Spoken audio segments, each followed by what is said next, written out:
Taldeka programa udaletxeko bitartekaritza programa bat da. Gaztei zuzendua dago, 15 eta 21 urte bitarteko Iruña herriko gaztei.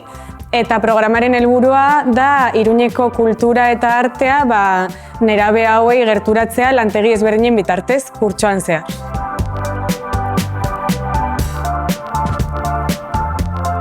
Gu gara Zildo Berrok eta izan gara gonbidatuak pixka bat jartzeko mahai gainean gure praktika artistikoa ematen duela pixka bat bira soinu munduan.